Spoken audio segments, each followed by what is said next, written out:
नवरात्रि में विशेष है महागौरी का ध्यान। शिव की शक्ति देती हो अष्टमी को वरदान। मन अपना एकाग्र कर नंदीश्वर को पाया। सुबह शाम की धूप से काली हो गई काया। सर्व कला संपूर्ण माँ साधना करो सफल। भूलो कभी न आपको याद रखो पल पल।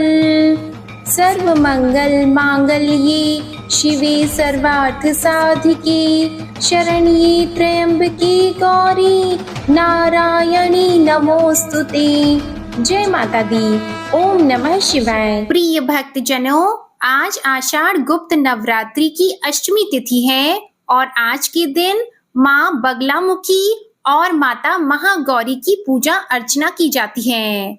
माँ बगलामुखी सोने के सिंहासन पर विराजमान रहती हैं। इनकी साधना करने से, पूजा अर्चना करने से भक्तों के सभी दुखों का नाश हो जाता है और जीवन में आने वाली सभी प्रकार की परेशानियां दूर हो जाती हैं। अगर कोई भी भक्त सच्ची मन से महाविद्या बगलामुखी की पूजा साधना करता है तो उसे वांग सिद्धि की प्राप्ति होती है। इससे वाद विवाद की स्थिति में वे अपने विरोधियों पर बड़ी आसानी से विजय प्राप्त कर लेते हैं। माँ बगलामुखी को पीताम्बरा, बगला, ब्रह्मशास्त्र विद्या के नाम से भी जाना जाता है। पौराणिक कथा के अनुसार एक बार सत्य युग में महाविनाश उत्पन्न करने वाला ब्रह्मांडी तूफान उत्पन्न हुआ, जिससे संपूर्ण विश्व नष्ट होने लगा और चारों ओर हाहाकार मच गया। अनेकों लोग संकट में पड़ गए और संसार की रक्षा करना असंभव हो गया।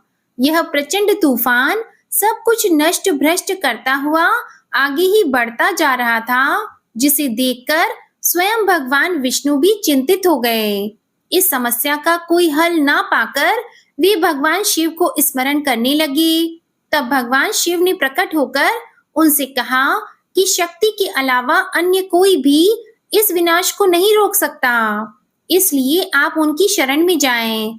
तब भगवान विष्णु ने हरिद्रा सरोवर के निकट पहुंचकर कठिन तपस्या की। भगवान विष्णु ने तपस्या करके महात्रिपुर सुंदरी को प्रसन्न किया और देवी शक्ति उनकी साधना से प्रसन्न हुई और स्वराष्ट्र क्षेत्र की हरिद्रा झील में जल क्रीड़ा करती महापीत देवी के हृदय से दिव्य तेज प्रकट हुआ। उस समय चतुर्दशी की रात्रि को देवी बगलामुखी के रूप में प्रकट हुई। त्रैलोक्य स्तंभिनी महाविद्या भगवती बगलामुखी ने फिर प्रसन्न होकर श्री विष्णु को इच्छित वरदान दिया। तब कहीं जाकर सृष्टि का विनाश रुक पाया। देवी बगलामुखी को वीर रति भी कहा जाता है, क्योंकि देवी स्वयं ब्रह्मास्त्र रूपिणी है। इनके शिव को एक वक्त्र महारुद्र कहा जाता है, इसलिए देवी सिद्ध विद्या है।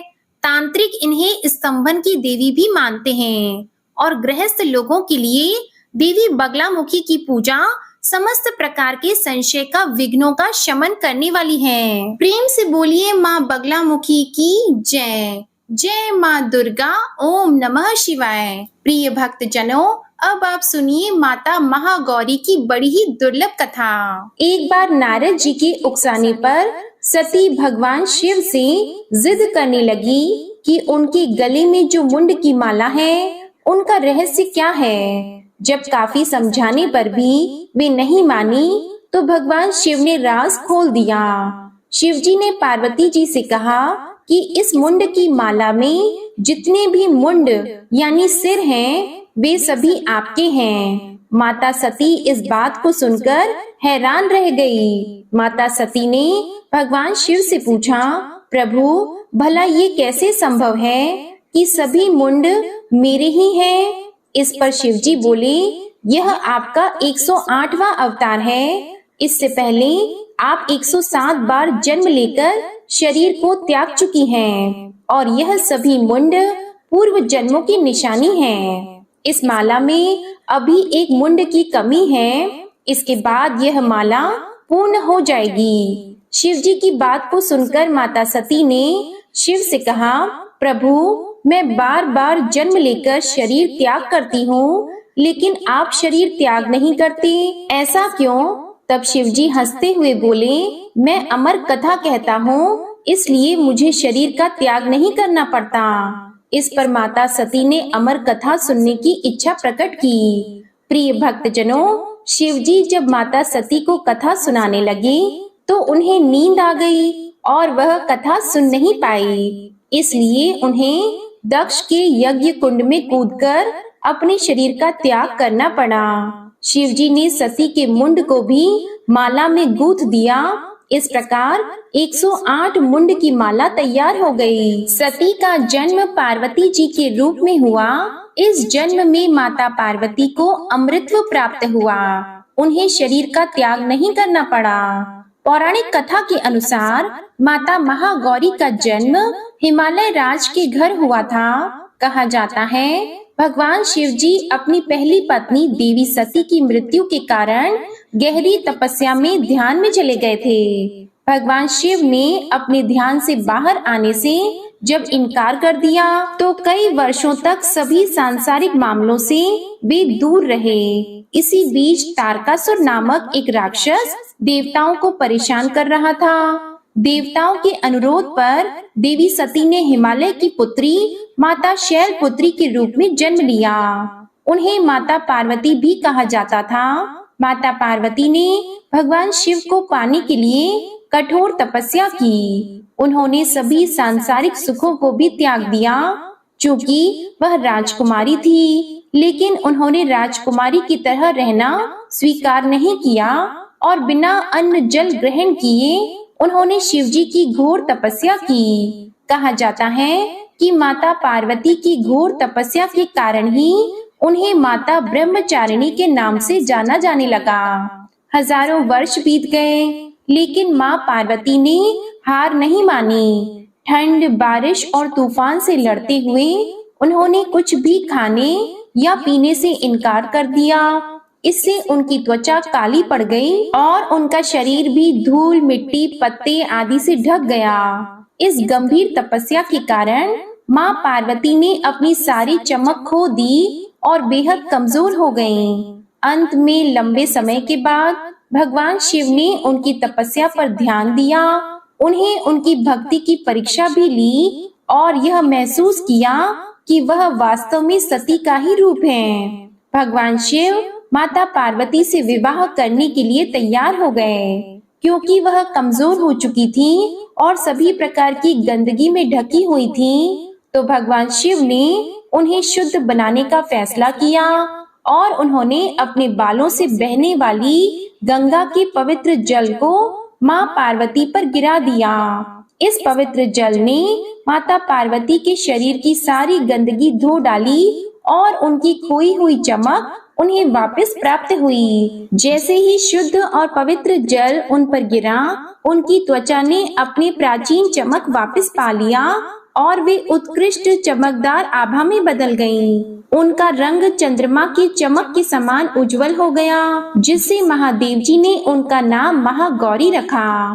तभी से उनका नाम महागौरी पड़ गया, जो दुधिया सफेद रंग और वर्ण वाली थी। शंख, चंद्रमा और कुंद फूल की सफेदी उनके सुंदर उत्तम सौंदर्य का मुकाबला नहीं कर सकती थी। शुद्ध सफेद साड़ी में लिपटी हुई, हीरे जड़ित आभूषण से सुसज्जित एक सफेद बैल पर भव्य रूप में बैठी हुई वे हजारों सूर्य की चमक से चमचमा रही हैं। चतुर्भुजी 4 भुजाओं वाली होने के कारण वे 2 हाथ में एक त्रिशूल और एक डमरू रखती हैं, जबकि उनके अन्य 2 हाथ अभय और वर मुद्रा में प्रदर्शित हैं। महागौरी की पूजा उनके भक्तों की आत्मा को शुद्ध करके उनके पापों और अशुद्धियों को धोने की क्षमता रखती हैं। इनकी पूजा और कथा का श्रवण करने से सभी अमोघ फलों की प्राप्ति होती है। वैवाहिक जीवन सुखमय होता है, धन ऐश्वर्य की प्राप्ति होती है।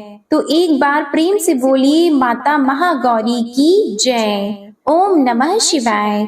प्रिय भक्तजनों, आइए अब सुनते हैं माँ तारा रानी की कथा। एक समय की बात है, माँ भगवती को मानने वालों में से एक राजा स्पर्श भी थे।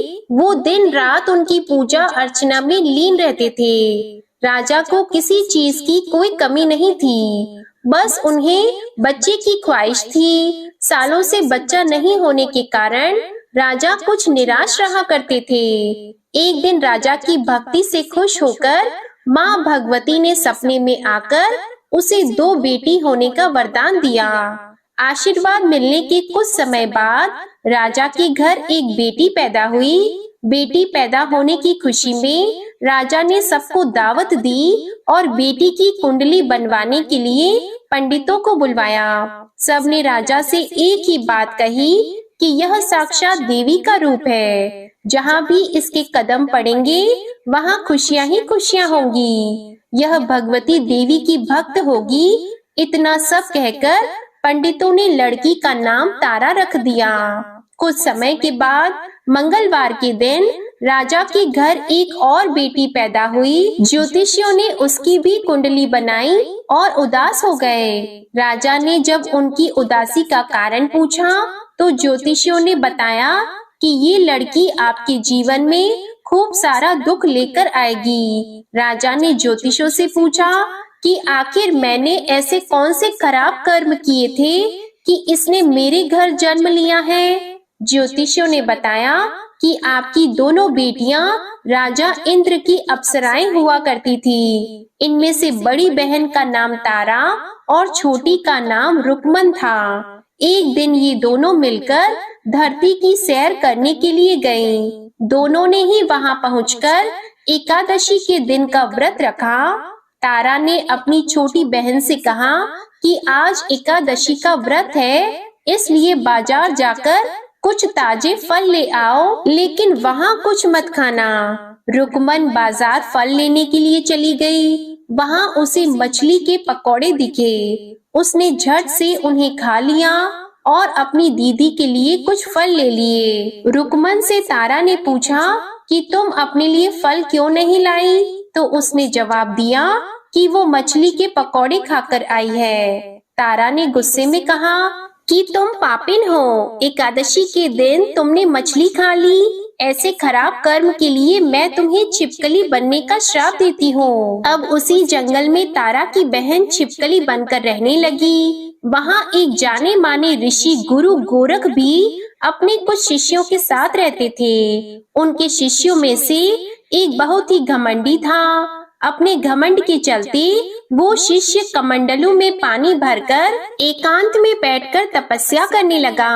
तभी एक प्यासी गाय वहां आ गई। उसने सीधे अपना मुंह उस कमंडलों में डाला और पानी पी लिया। पानी पीने के बाद जैसे ही गाय अपना मुंह बाहर को निकालने लगी तो कमंडल नीचे गिर गया और ऋषि का ध्यान भंग हो गया। ऋषि ने देखा कि गाय पानी पी गई है। अब गुस्से में ऋषि ने गाय को एक चिमटे से बुरी तरह घायल कर दिया। इस बात की जानकारी जब गुरु गोरख को पड़ी तो वे तुरंत गाय को देखने के लिए गए। जैसे ही उन्होंने गाय की हालत देखी, वैसे ही अपने उस घमंडी शिष्य को आश्रम से बाहर निकाल दिया। कुछ दिनों के बाद गौ माता पर किए गए उस अत्याचार से होने वाले पाप को कम करने के लिए उन्होंने एक यज्ञ करवाया।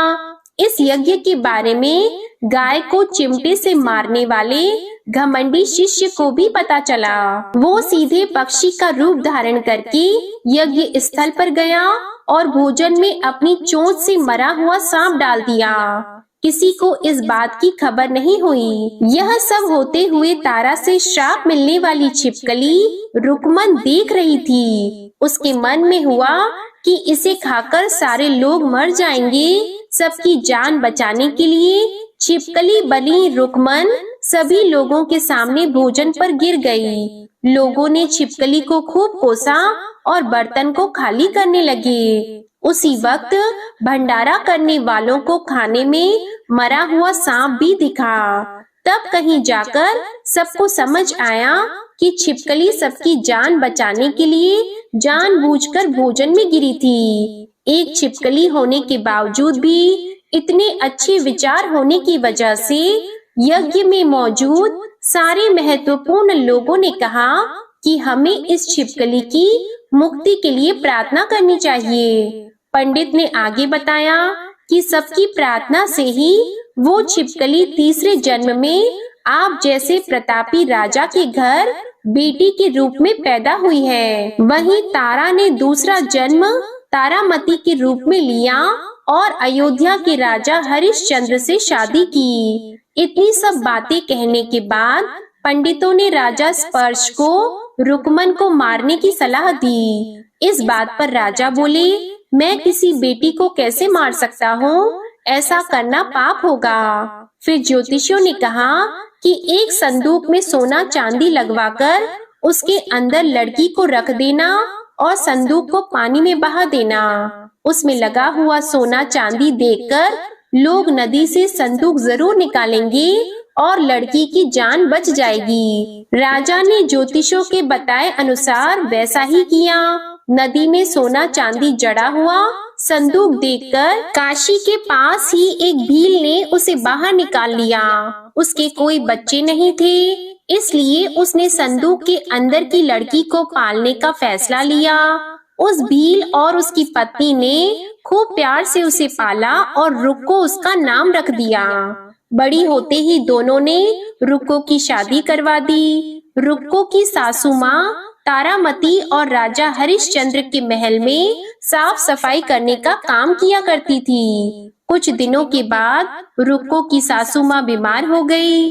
उनकी जगह रुक्को वहाँ काम करने लगी। तारामती ने उसे देखा और पुराने जन्म के पुण्य के कारण पहचान लिया और उसे कहा कि तुम मेरे साथ बैठ जाओ। तो रुक्को ने कहा कि मैं तो भील हूँ, इसलिए आपके पास नहीं बैठ सकती। तब तारामती ने उसे बताया कि तुम पूर्व जन्म में मेरी ही बहन थी। तुमने एकादशी के व्रत के दिन मछली खा ली थी और मैंने तुम्हें दंड देते हुए छिपकली बना दिया। अब तुम्हें दोबारा मनुष्य जन्म मिला है, तो इस जन्म में माँ वैष्णो देवी की पूजा करके पुण्य कर्म करो। माँ की पूजा से तुम्हारी सारी इच्छाएं भी पूरी होंगी। तारामती की इस बात को सुनने के बाद रुक्को माँ वैष्णो देवी से एक बेटे के लिए प्रार्थना करती है और कहती है कि अगर उसकी मनोकामना पूरी हुई तो वो अपने घर में माँ वैष्णो देवी का पूजन और जागरण कराएगी। माँ वैष्णो देवी उसकी प्रार्थना सुन लेती है और उसे एक बेटा होता है।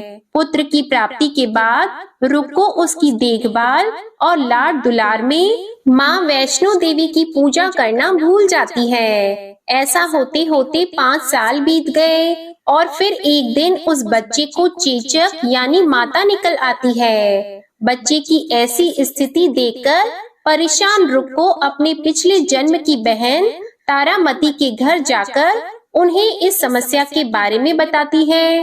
तब तारामती ने पूछा कि तुमने माँ वैष्णो देवी की पूजा अर्चना में कोई गलती तो नहीं की? फिर रुक्को को याद आता है कि उसने माँ वैष्णो देवी का जागरण कराने का प्रण लिया था। ये बात याद आते ही रुक्को को काफी पछतावा हुआ और मन में उसने माँ से कहा कि बच्चे के ठीक होते ही वो अपने घर में जागरण कराएगी। अगले ही दिन उसका बेटा पूरी तरह स्वस्थ हो जाता है। तभी रुक्को ने माता रानी के मंदिर जाकर पुजारियों को कहा कि मंगलवार के दिन घर में जागरण करवा दीजिए। तब रुक्को की बात सुनकर पंडित कहते हैं कि तुम यही 5 रुपए दे दो, तुम्हारे लिए हम मंदिर में ही जागरण करा देते हैं। तब रुक्को कहती है, मुझे पता है कि मैं चमारिन हूँ, लेकिन आप मेरे घर आकर ही जागरण करवा दीजिए। माँ किसी तरह का भेदभाव नहीं करती, तो आपको भी नहीं करना चाहिए। इस पर पंडितों ने विचार विमर्श करके कहा कि अगर रानी आपके जागरण में आती है तो हम तुम्हारे घर आकर जागरण करने के लिए तैयार हैं। पंडितों की बात सुनकर रुक्को अपनी बहन रानी तारामती के पास जाती है और तारामती को सारी बात बताती है। रुक्को की बातें सुनकर तारामती जागरण में जाने के लिए तैयार हो जाती है। इस बात को बताने के लिए रुक्को जब पंडित जी के पास जाती है, तब उनके बीच की बातों को सेन नामक नाई सुन लेता है। फिर वह राजा हरिश्चंद्र को जाकर सारी बातें बता देता है। राजा के मन में हुआ कि रानी को नीची जाति वालों के घर जागरण में नहीं जाना चाहिए। इसी वजह से वो अपनी उंगली काट लेते हैं, जिससे उन्हें नींद न आए और रानी जागरण में न जा सके। जब जागरण का समय होता है, तब भी राजा को जागते हुए देखकर रानी मन ही मन माँ वैष्णो देवी से प्रार्थना करती है कि महाराज को नींद आ जाए ताकि मैं जागरण में जा सकूं। रानी की प्रार्थना के कुछ ही देर बाद राजा को नींद आ जाती है। फिर रानी तारामती रोशनदान में रस्सी बांधकर महल से नीचे आकर रुक्को के घर चली जाती है। इसी जल्दबाजी में रास्ते में ही रानी का रेशमी रुमाल और एक पांव का कंगन गिर जाता है। इधर कुछ वक्त बाद राजा हरिश्चंद्र की नींद टूट जाती है। नींद खुलने पर रानी को अपने पास न देखकर राजा उसकी तलाश में निकल जाते हैं। रानी को ढूंढते ढूंढते उन्हें रानी का रुमाल और कंगन मिलता है। रानी की चीजों को अपने साथ लेकर राजा जागरण स्थल पहुंचते हैं और एक जगह चुपचाप बैठकर जागरण सुनने लगते हैं। माँ वैष्णो देवी के जयकारे के साथ जागरण खत्म होता है और सभी को प्रसाद दिया जाता है। तब रानी अपने हिस्से के प्रसाद को झोली में डाल लेती है। रानी के ऐसा करने पर लोग उनसे पूछते हैं कि वो प्रसाद क्यों नहीं खा रही हैं। अगर आप प्रसाद का सेवन नहीं करती हैं, तो जागरण में आए लोग भी प्रसाद नहीं खाएंगे। तब रानी बोलती है कि वह प्रसाद राजा के लिए था, अब आप मुझे प्रसाद दीजिए। फिर अपने लिए प्रसाद लेकर रानी सबके सामने उसे खा लेती है। रानी के प्रसाद खाते ही जागरण में मौजूद सभी भक्तों ने भी प्रसाद खाया। उसके बाद रानी महल के लिए निकल जाती है। तभी रास्ते में ही राजा उन्हें रोककर पूछते हैं कि तुमने नीच जाति के घर प्रसाद खाकर खुद को अपवित्र कर लिया है। तुमने मेरे लिए भी प्रसाद रखा है, अब तुम उससे मुझे भी अपवित्र करना चाहती हो।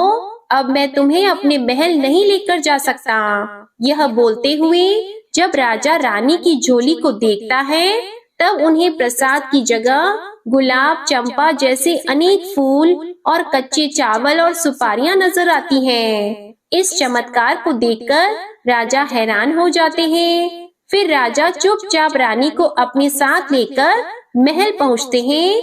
वहां रानी बिना माचिस के ही माता रानी के सामने दीप जलाकर राजा हरिश्चंद्र को और हैरान कर देती है। फिर रानी बोलती है कि माता के दर्शन करने के लिए बहुत बड़ा त्याग करना पड़ता है। इसके लिए आपको अपने बेटे रोहिताश्व की बलि देनी होगी, तभी माँ दुर्गा आपको साक्षात दर्शन देगी। यह सुनकर राजा के मन में माँ के दर्शन की इच्छा होने लगी, जिसके लिए राजा अपने पुत्र की बलि देते हैं। बलि देने के बाद माँ दुर्गा शेर पर सवार होकर प्रकट होती हैं। उन्हें देखकर राजा हरिश्चंद्र काफी खुश हो गए और माँ दुर्गा ने तुरंत राजा के बेटे को दोबारा जिंदा कर दिया।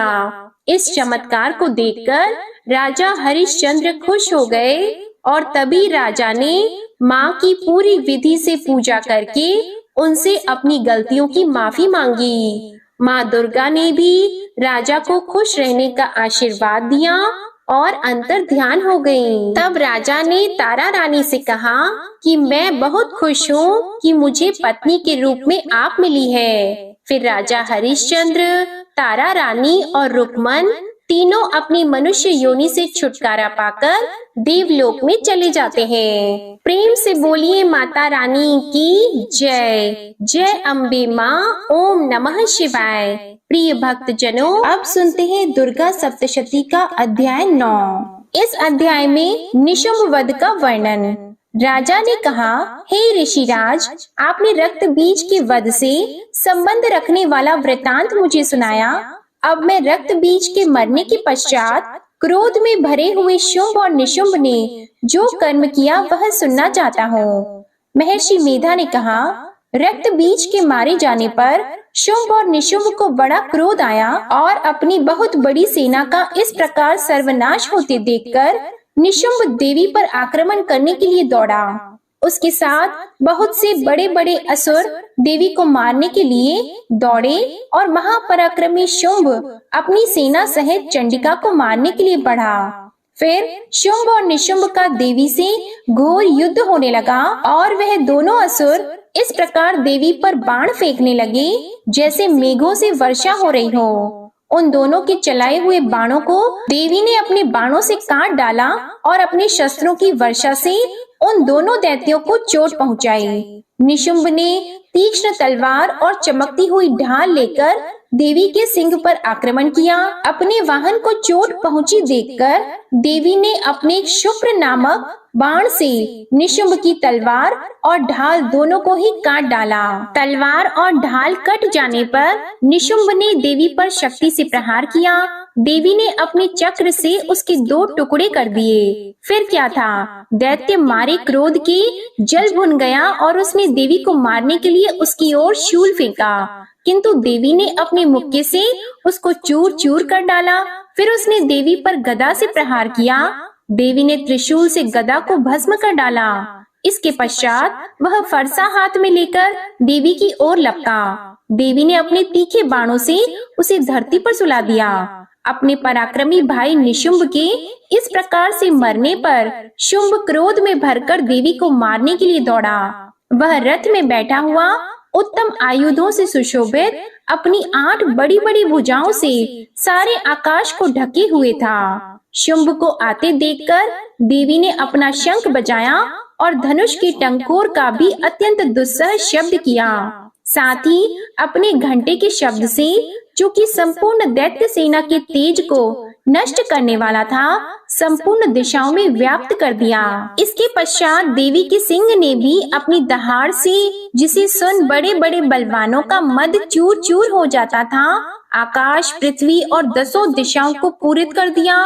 फिर आकाश में उछलकर काली ने अपने दांतों तथा हाथों को पृथ्वी पर पटका। उसके ऐसा करने से ऐसा शब्द हुआ जिससे कि उससे पहले के सारे शब्द शांत हो गए। इसके पश्चात शिव दूती ने असुरों के लिए भय उत्पन्न करने वाला अट्टहास किया, जिसे सुनकर दैत्य थर्रा उठे और शुंभ को बड़ा क्रोध हुआ।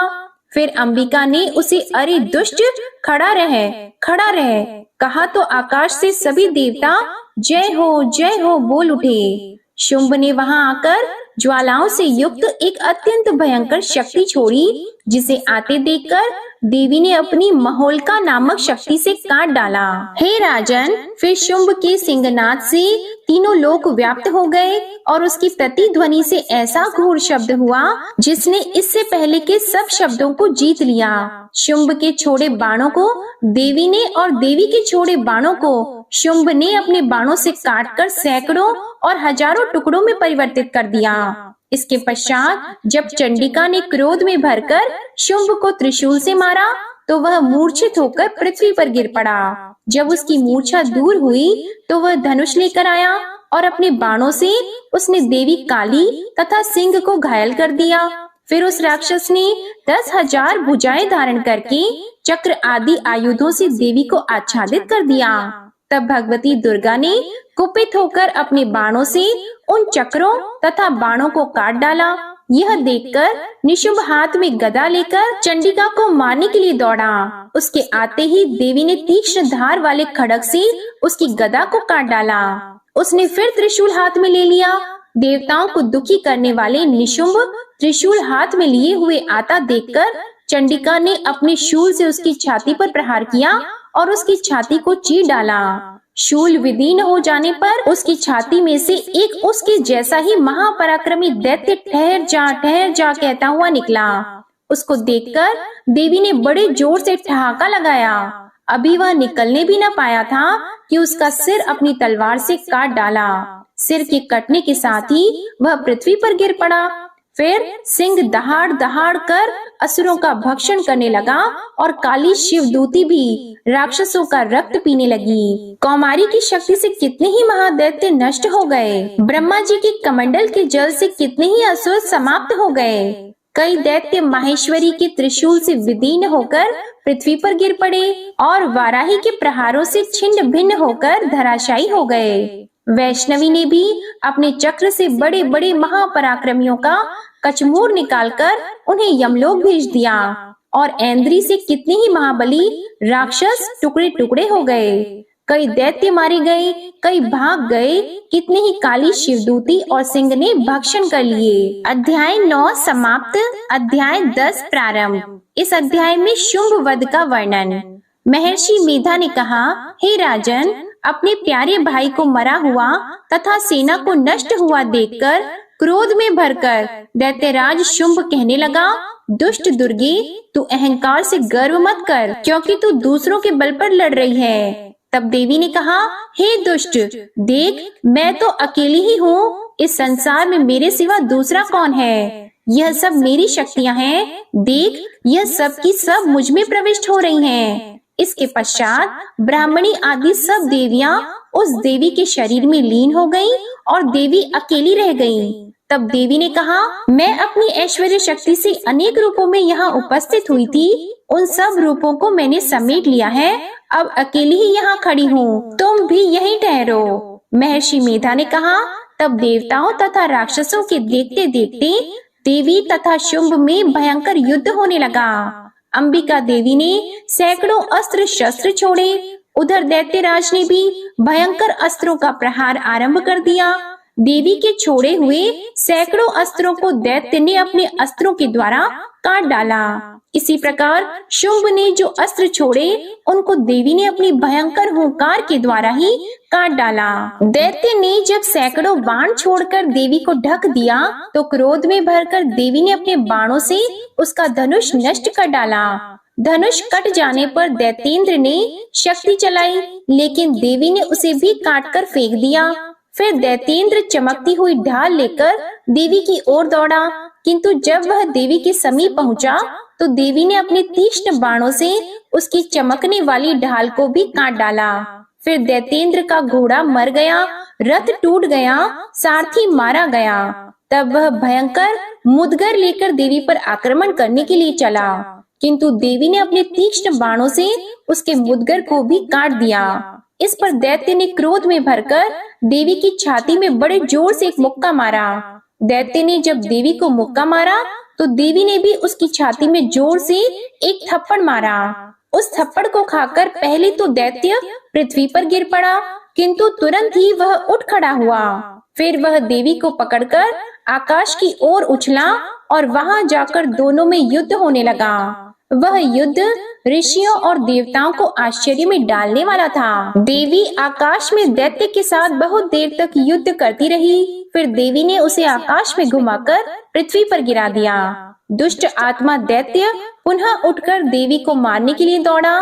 तब उसको अपनी ओर आता हुआ देखकर देवी ने उसकी छाती विदीर्ण करके उसको पृथ्वी पर पटक दिया। देवी के त्रिशूल से घायल होने पर उस दैत्य के प्राण पखेरु उड़ गए और उसके मरने पर समुद्र, द्वीप, पर्वत और पृथ्वी सब कांपने लग गए। तदंतर उस दुष्ट आत्मा के मरने से संपूर्ण जगत प्रसन्न और स्वस्थ हो गया तथा आकाश निर्मल हो गया। पहले जो उत्पात सूचक मेघ और उल्कापात होते थे वह सब शांत हो गए।